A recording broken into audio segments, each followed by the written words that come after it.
There we go. Thank you very much, and thank you for inviting us to speak to you today. And I'm really hoping that will hold up, but if I get Laura can jump in for me.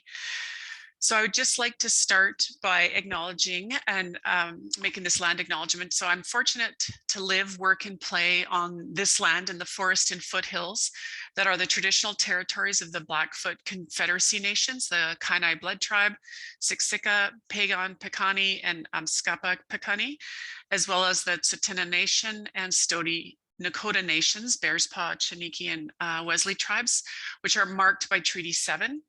Southern Alberta is also home to the Métis Nation of Alberta Region 3. I respect the sovereignty, lands, histories, languages, knowledge systems, and cultures of First Nations, Métis, and Inuit nations. So our objectives today are to provide a very brief overview of knowledge translation and integrated knowledge translation. And then we're going to walk through some key steps to identify knowledge users, identify which knowledge users should be engaged and how, and then to think about how we create an engagement plan. So we're both, Laura and I are both with the Alberta SPOR Support Unit Learning Health System team. And our team exists to provide consultation, training, and support services to researchers and practitioners across Alberta in the areas of knowledge translation and implementation science. So we initially wanted to do an annotation to get a sense of who's here today, but this is where we will ask for our first poll. I don't know if Kara's doing that. There we go. So if we can get you to just answer the poll there on the side, it'll give us a sense of who's in the audience.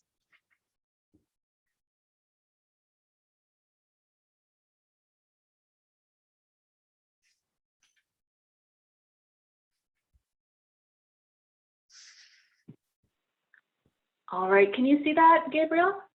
Yes, I can.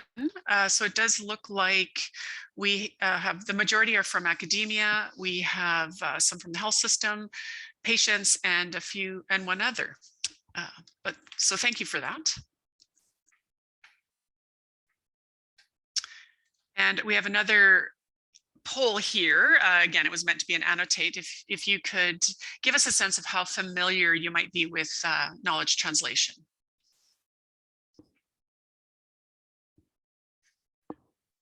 Do we have the other poll? Yes, we do. Oh, here we go. Sorry about that. There we go. Thank you.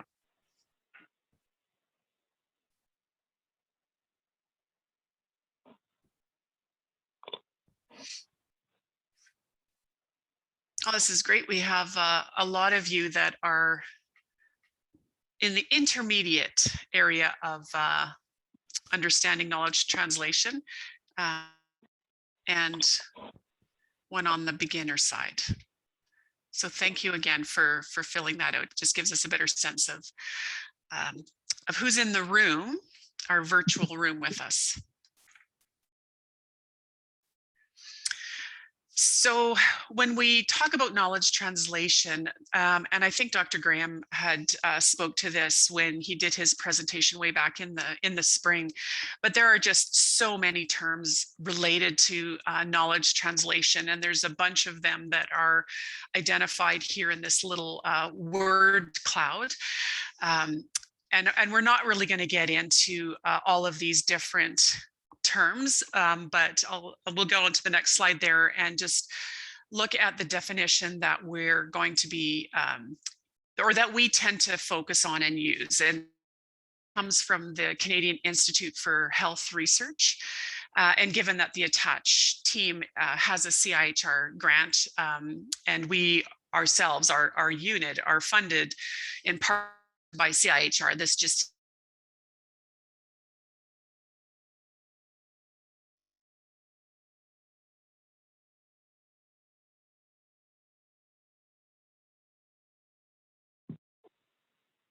Oh, Gabrielle, I think we lost you. Oh, sorry.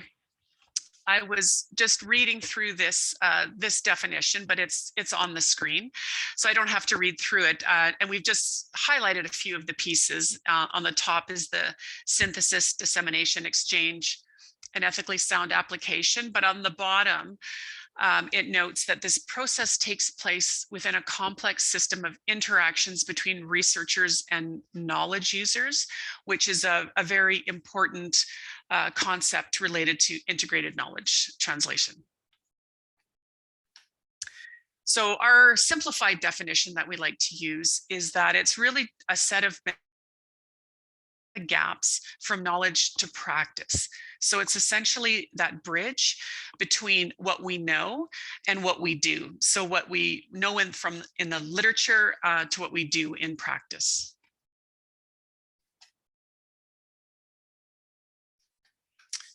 So why does KT matter?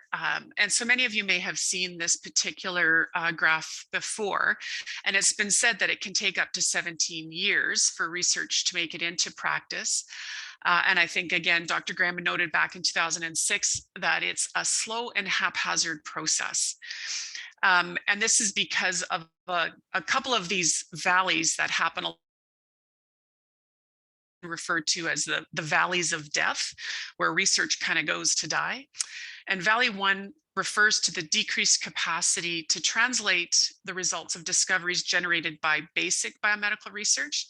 And the second valley refers to the limited capacity to synthesize, disseminate, and integrate research results more broadly into healthcare decision-making and clinical practice.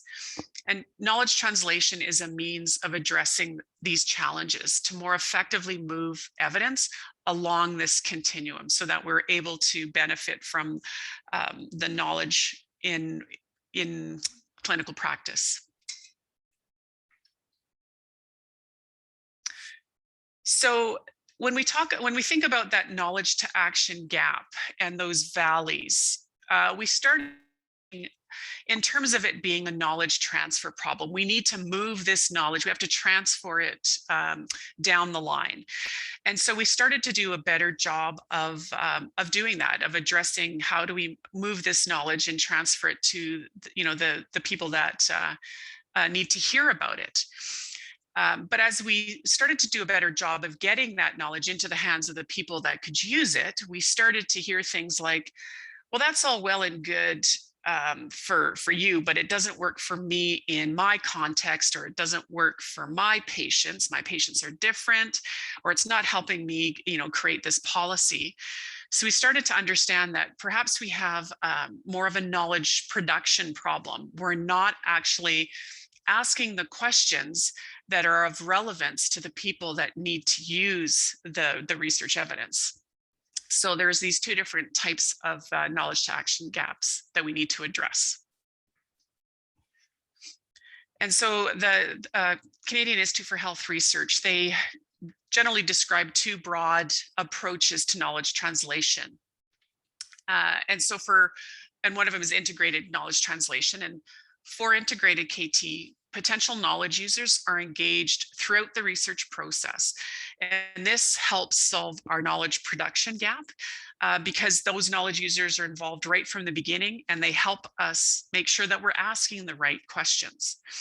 Whereas end of grant KT refers to the dissemination of research results following project completion. And this helps address that transfer problem. It helps get the knowledge into the hands of the people that can use it. And it needs a thoughtful, targeted plan in order to reach those people. We need to know what they need to know and pass it on to them. And the goals of both of these two different approaches, they're not mutually exclusive. It's not an either or. And the goal of both of them are the same. We want to make sure that new knowledge generates action.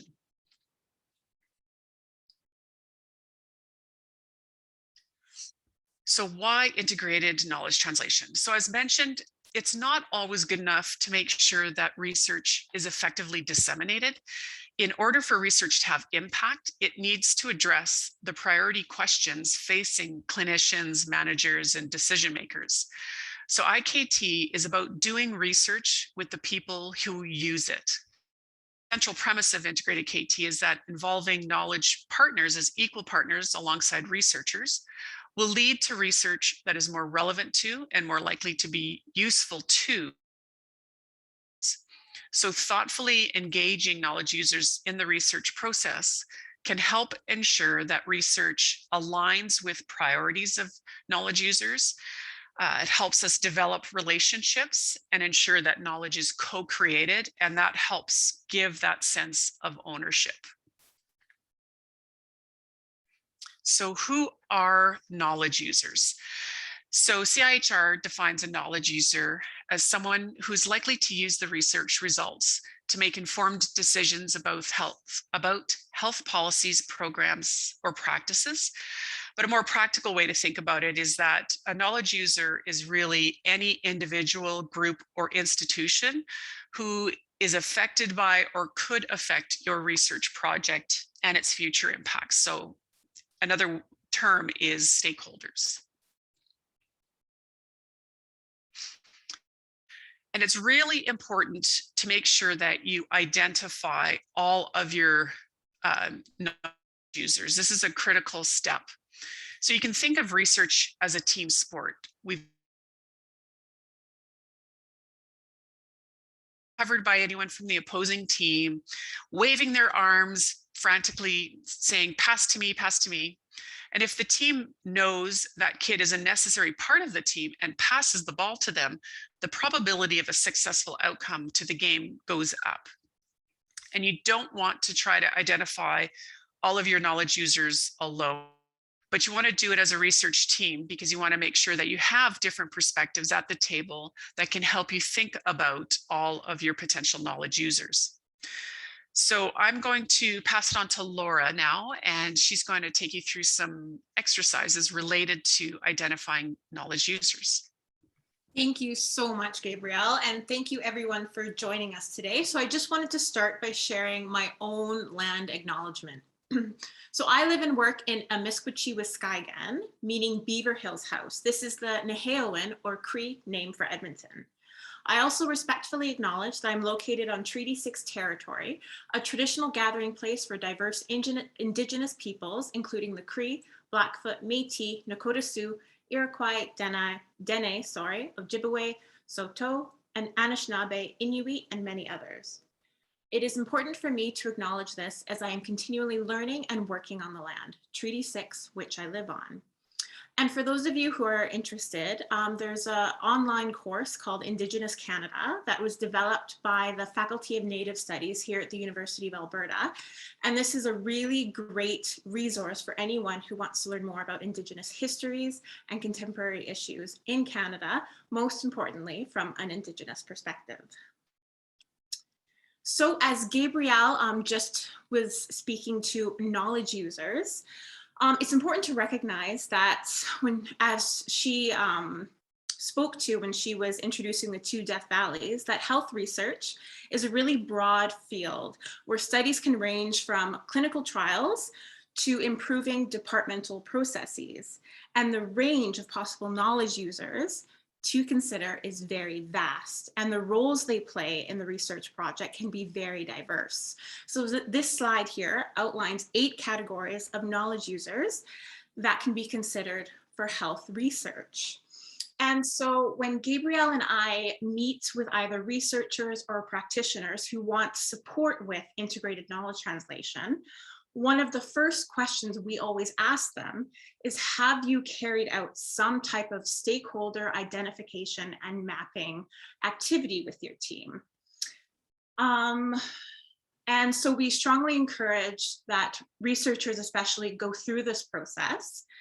And if they're not able to go through this process, or if it doesn't make sense for their current project right now, then we really, really encourage them to try out this activity so that they can apply it to research projects in the future. So we're going to jump into a couple of activities here.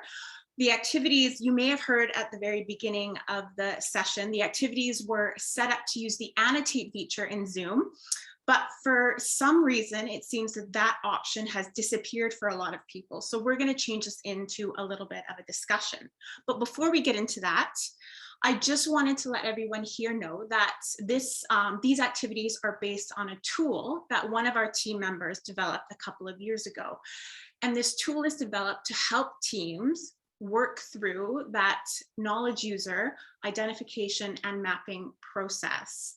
And ideally, this will be done in a collaborative way with teams in kind of a similar setting to something on Zoom or something set up on Google Slides or whatever works best.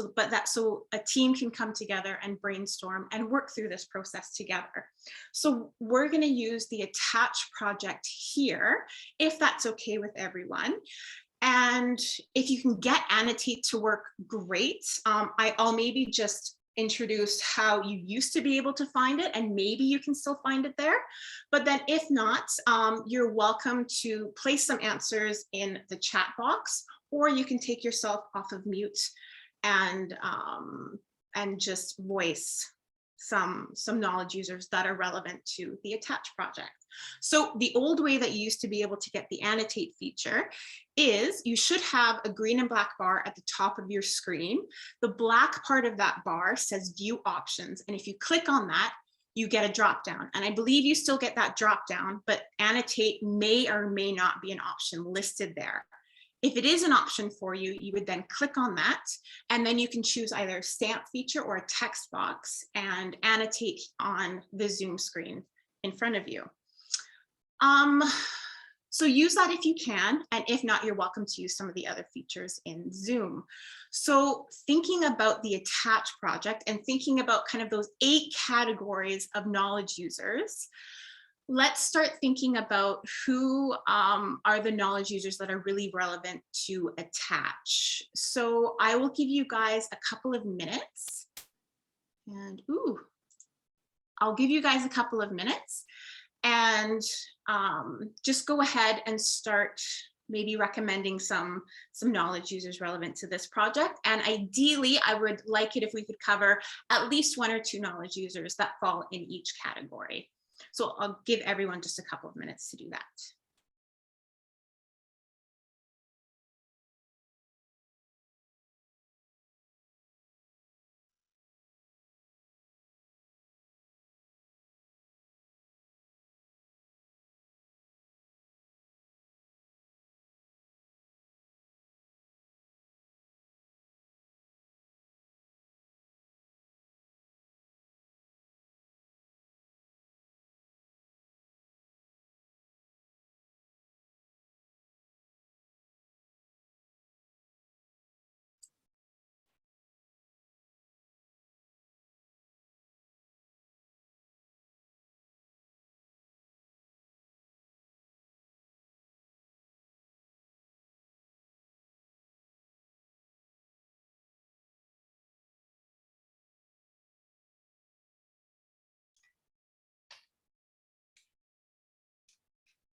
Laura, did you say that you were able to annotate?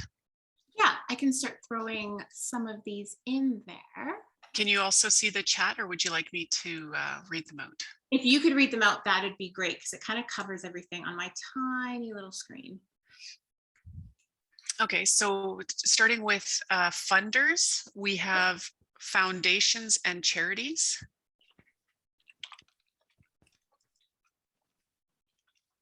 Perfect.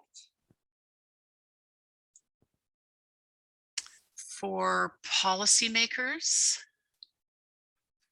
we have government officials, especially in social services.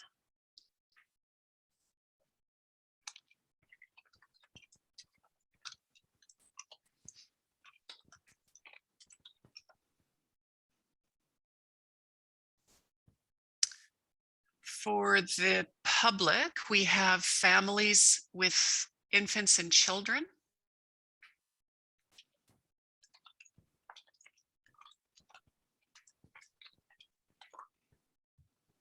Health practitioners, we have the clinicians in community practice.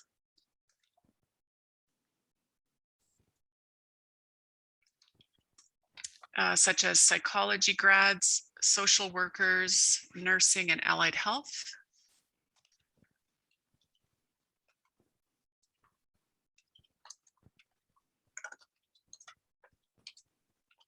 The test of my spelling today. We have, somebody mentioned insurance companies. I'm not sure where that one, can't remember where that one falls. Maybe stick it in here. And just and families with lived experience.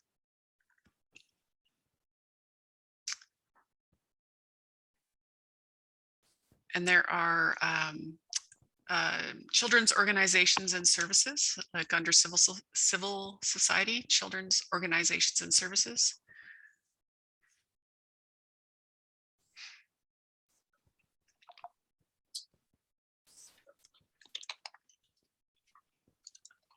And under the public, we have some expansion too. There's also parents and grandparents and co-parents.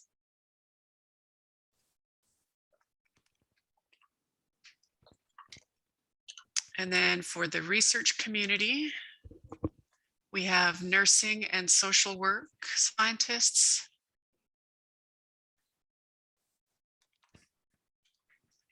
neuroscientists, psychology,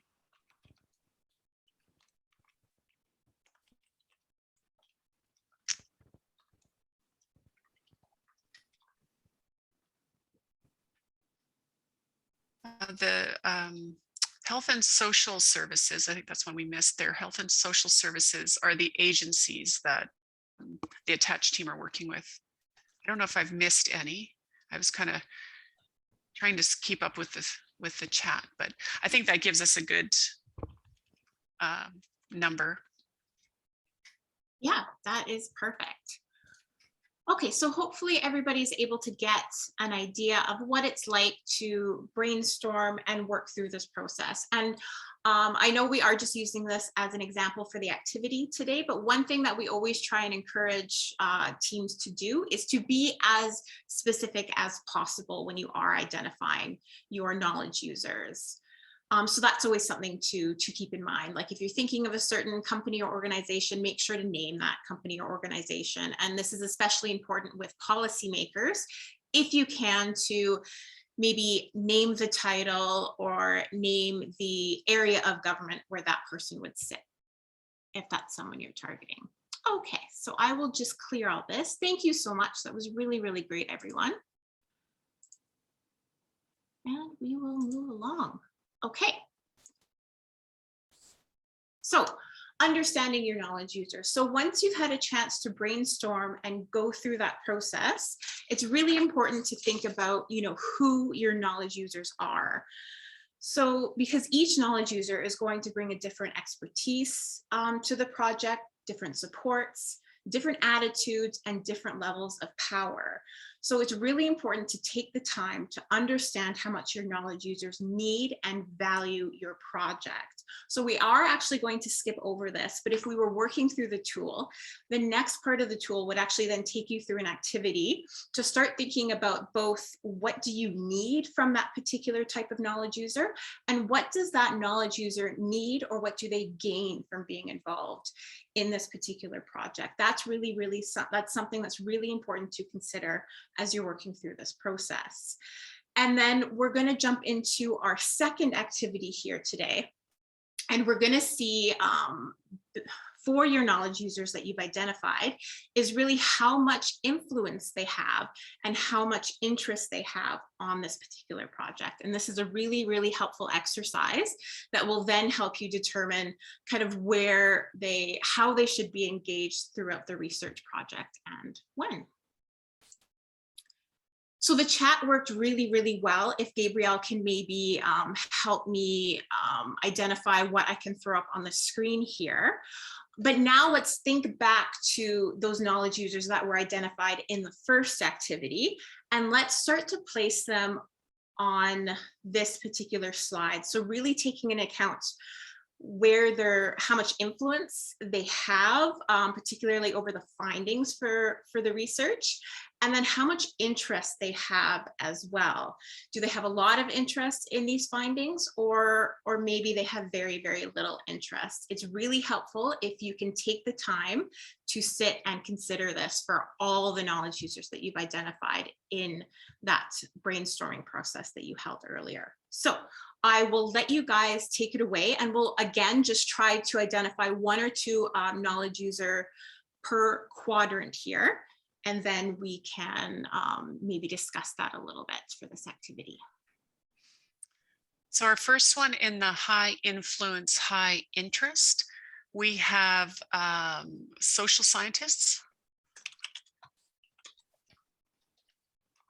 government officials. Same category? Yeah, and then agency leadership.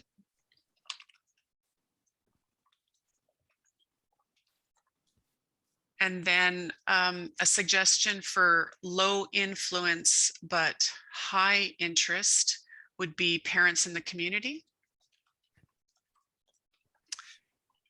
And Brenda is suggesting, or has a question, wouldn't some of that depend on the project? And absolutely, it would depend on the project. And so we're thinking in terms of the ATTACH program just for this exercise.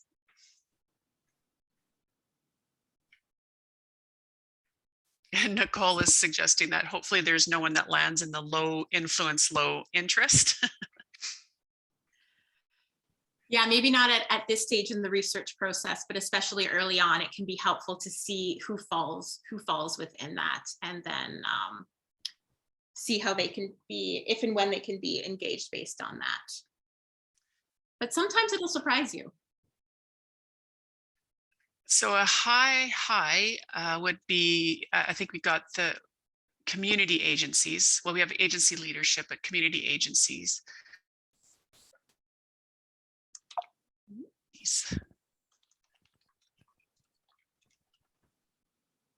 And then for high influence, low interest, charities, funders, and business.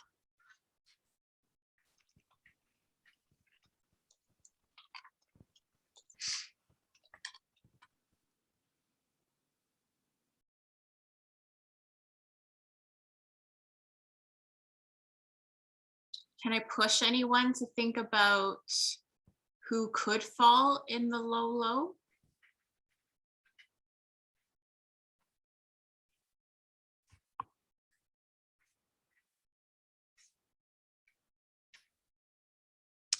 Martha, was students meant to be in the low? Not necessarily, but it's possible depending on the student. I would hope their interest would be quite high. Another one was people without children in the low, as well as some frontline providers until they know potential impact. That's actually a good point.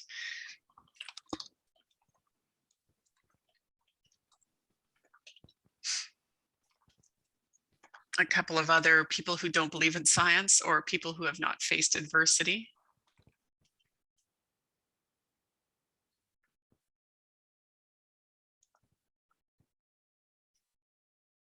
And I know some people put down the idea of stating kind of the general public, because you should never really be that broad about it. But if you were to consider that, that could also fall here, depending on what you're considering.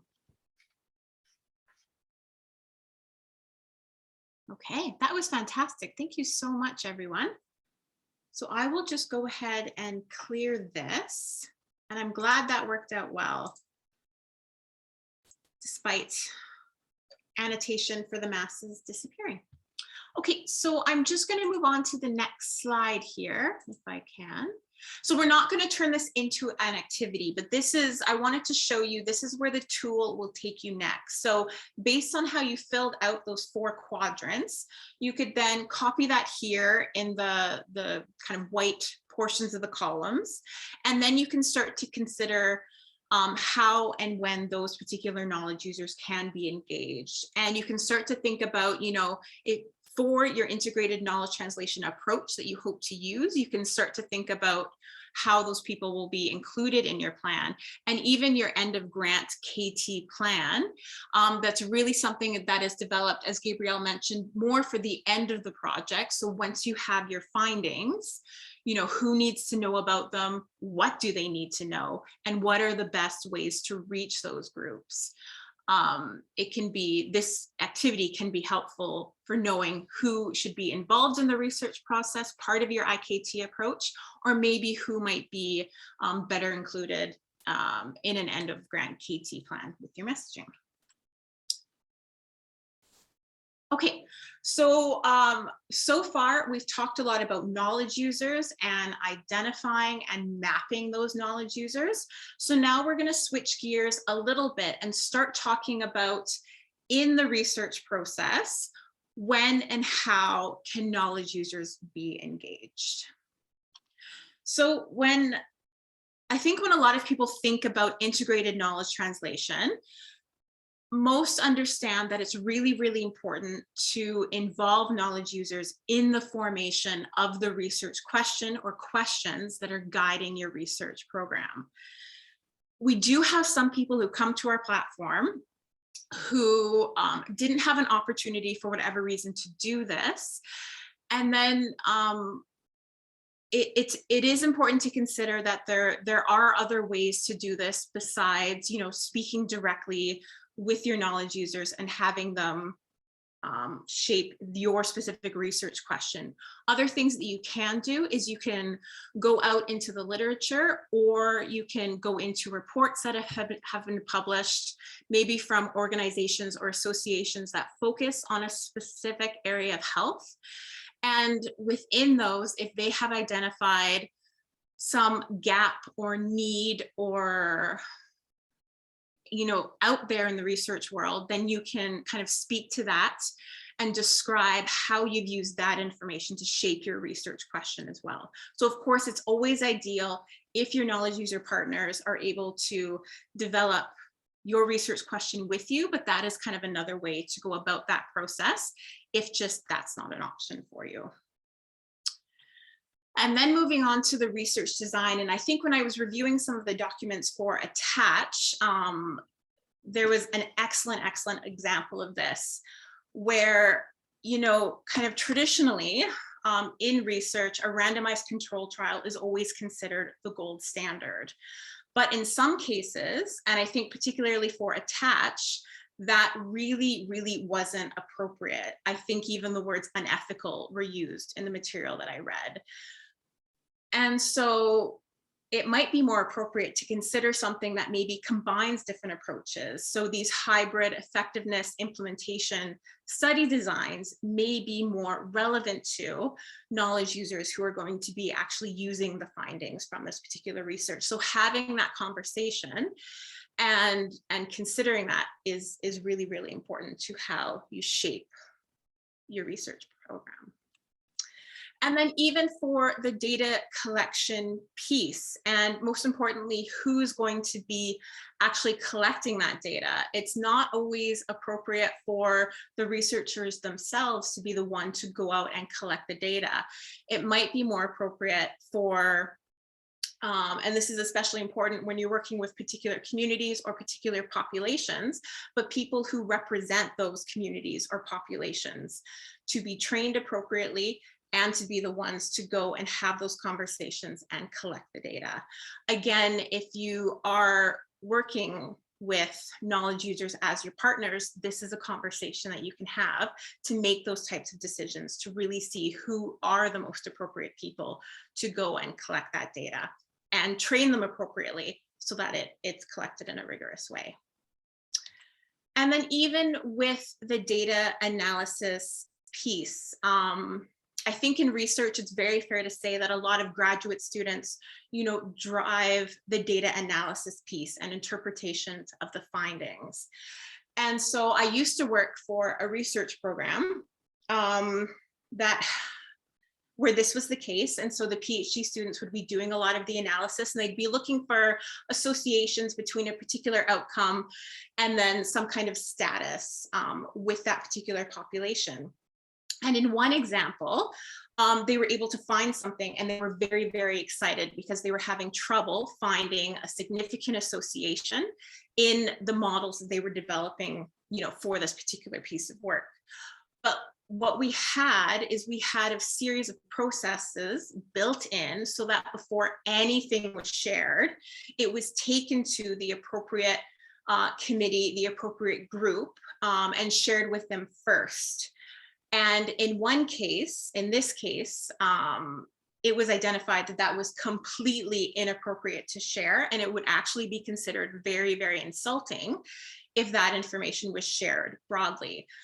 So thankfully, they were able to come together and just reconsider what was analyzed a little differently. And then both sides were very, very happy. But if we didn't have that set up in our data analysis, that could have been quite sticky quite quickly. So even in the analysis part, this is a very, very important thing to consider. And then again, if possible, I think building capacity, with certain individuals from certain populations or communities to help with the data analysis or even lead it is also best.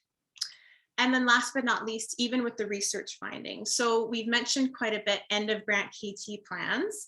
So those kind of end of project dissemination plans, and actually using this within your integrated knowledge translation approach. So developing this in a collaborative manner with your knowledge users always leads to a much, much richer end of grant KT plan. If you're able to bring in all those perspectives and all those voices and have that reflected in this particular piece of the research, it's also very helpful.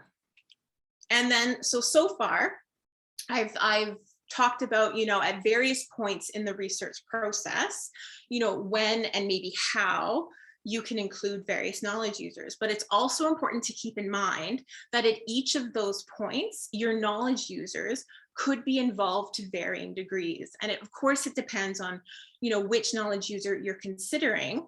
But it may be that based on, the time that they have, maybe on their level of interest, they might not want to be heavily involved, midway through the program. They would be much more interested to help shape the research question, and then maybe again at the end of the process. So, level of engagement throughout the research program will always change, and it is important to acknowledge that. And then if you do notice that maybe one group are remaining low all the way throughout and you weren't expecting that, then it would be a good idea to engage them and hopefully try to change that if you could. But it's important to consider both points throughout the research process and then the levels of engagement at each of those points. So I think now I'm going to switch it back over to Gabrielle to wrap things up. Thank you, Laura. So as Laura mentioned, or I may have mentioned, we work a lot with research teams to help them develop their grant proposals, especially when they're looking to have integrated knowledge translation approach. And these are just a couple of things that we noticed that we provide as general tips when you're writing a proposal. So if you mention that you have partners who are knowledge users somewhere in your research grant, it's really important to make sure that they're actually listed as team members, because if you're saying in one part that, yeah, we have partners, these knowledge user partners, but then we take a look at the team list and they're not mentioned there, then it makes it seem like you're not actually sincere about incorporating them as partners. And on the flip side, if you've listed knowledge users as team members in that team list section, it should be obvious in your proposal what their role is, either in certain parts of the proposal, in the methods, in the setting up the research, or in the analysis piece. But again, don't just list them as a token member without identifying that they actually have an important role and they are contributing as an equal partner in the research process. So I think the key message that we'd like to leave with everybody about using an integrated knowledge translation approach is really that thoughtfully engaging your knowledge users in the research process can help ensure that your research findings are meaningful, relevant, and impactful. So we just wanted to do a quick recap of the objectives. And again, we don't have the annotate. We were just going to get people to put a little check mark beside whether or not we managed to meet these objectives. But hopefully we've been able to provide you with a brief overview of KT and integrated knowledge translation.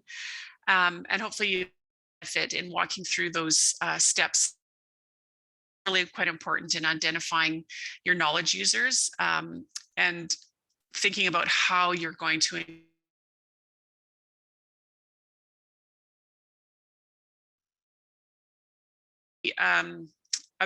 feels like we didn't meet these objectives, then we can talk about that in the Q&A portion there. But I think we've got for questions.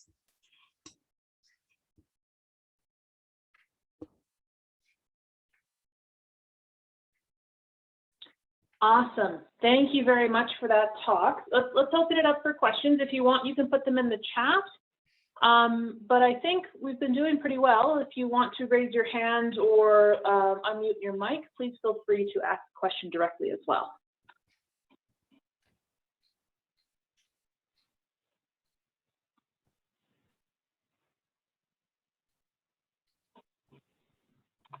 And I'm just going to do a quick scan through the chat to see if I missed any questions. So bear with me here.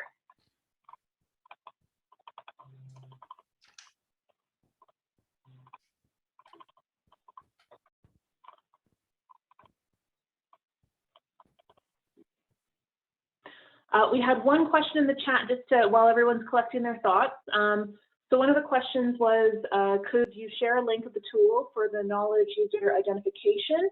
And Gabrielle did respond to that in the chat, that we don't have a link, but we can send the tool by email or maybe through me. So I will do that if you want to send that to me, Gabrielle, I'm happy to forward it to the people who are here today. And we also have a question. What do you suggest to engage parents in a study that's already been designed? This is from Nicole. We are engaging with them regarding contact materials with study parents, etc. And meetings are, meetings are regular for their input. What may we be missing? And the intervention has been designed too, of course.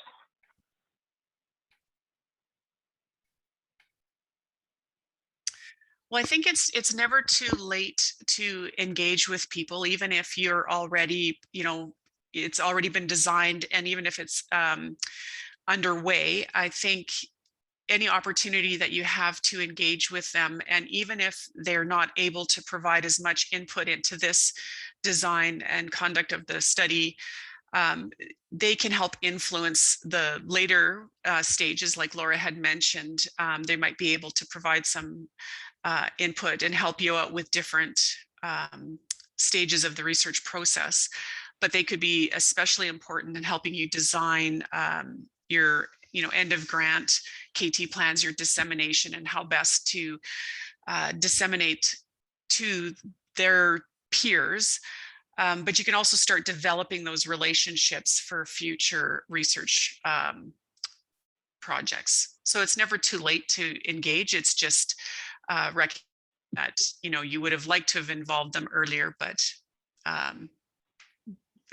it for whatever reason didn't happen. Sometimes it's not feasible, especially in the way timelines work. But just acknowledging that and asking for their support moving forward. I don't know if Laura had anything more she wanted to add.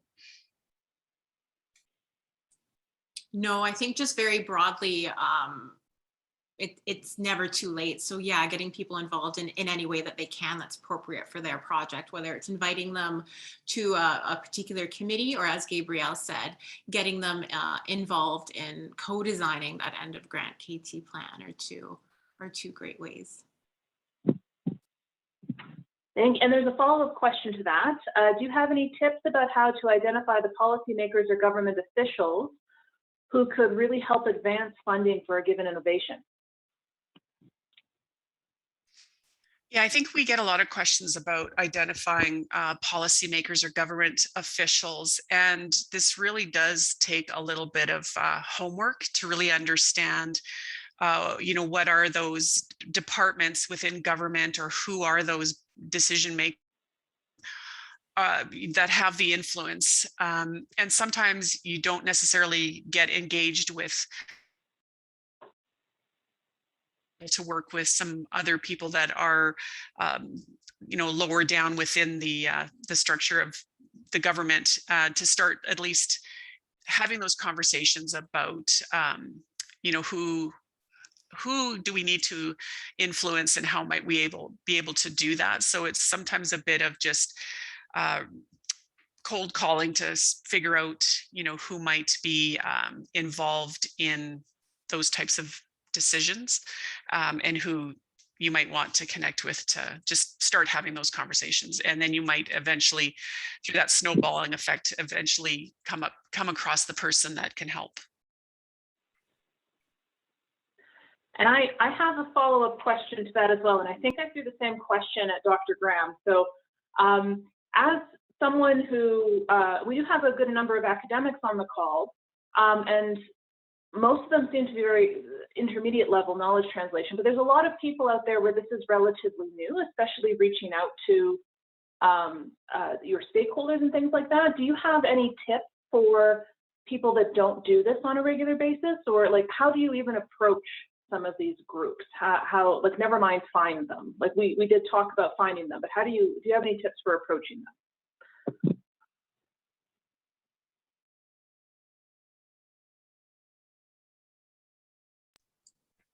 Oh, sorry, do you mind repeating that question? Gabrielle's internet actually cut out for a second there. Oh dear, okay. I just had a question about, for people, if you're incorporating this, especially approaching stakeholders about this, do you have any tips for how you go about approaching some of these groups or individuals if you don't already have stakeholders and knowledge users that you interact with? What advice do you have for like a junior person who's just starting to do this?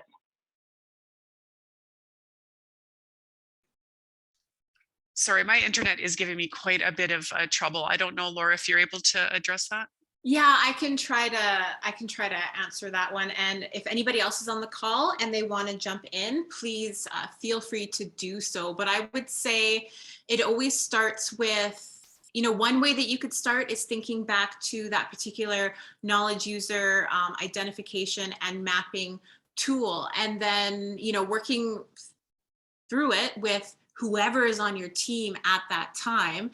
And then I don't know exactly about the how to reach out, but whether it's through email, whether it's through calls, whether it's through, those things called conferences that used to run at one point, it would just be a matter of reaching out and saying, you were identified as a really, really important knowledge user to have as a part of our team. Can we have a conversation where I can tell you more about this particular research project?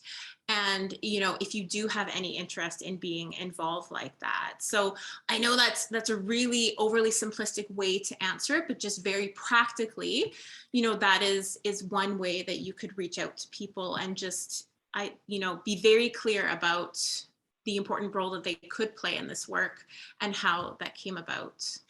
So I don't know if anybody else has anything to add to that.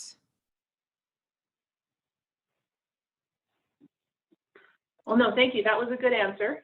Okay. Yeah, I don't know if I can add to that, and if this is actually what you were looking for, but it's always useful whenever you're engaging with people is to help them understand why you're engaging with them, and sort of what's in it for them, and not just what's in it for you, why you need them, but also what could they benefit from in terms of participating with you, and the value of having their perspective. I think if you can really emphasize the value that they're bringing to it, and not just that, oh, I really need this for my grant proposal because I need to demonstrate that I have a knowledge user, but really understanding what value they bring and provide for your research. Excellent, thank you. And I also see that Dr. Graham has replied. That was the question I just asked.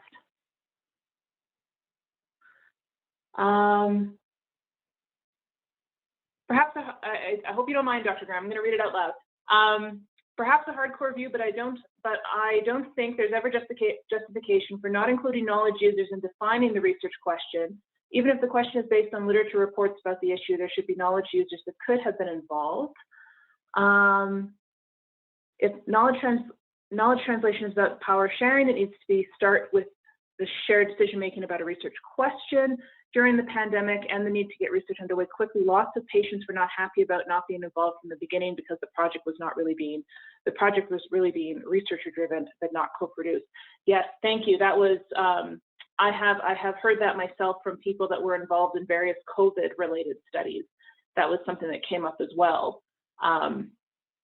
Yeah, so thank you very much for that, Dr. Graham, too. And one more question, I think, and then we'll stop. What do you think of Twitter as a broad engagement strategy?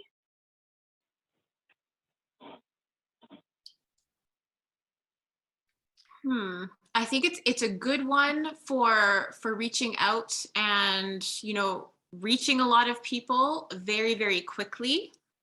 So it's a good broad dissemination tool.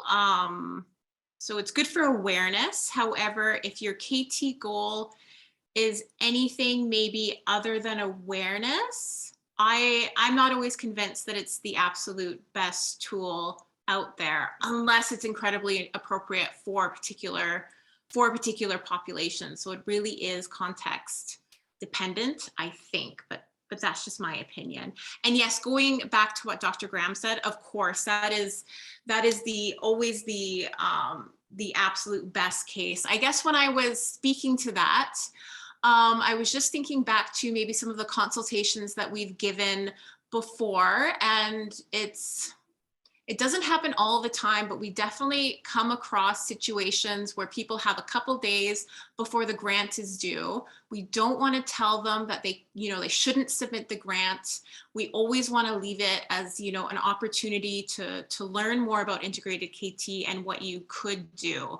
So that is a recommendation that we've made before for that specific group of people. So I guess I didn't communicate that very well in the presentation, but I think I was just trying to speak to, there's the ideal, and then, there's other ways that you can lean towards that ideal if needed. But of course, he's absolutely right.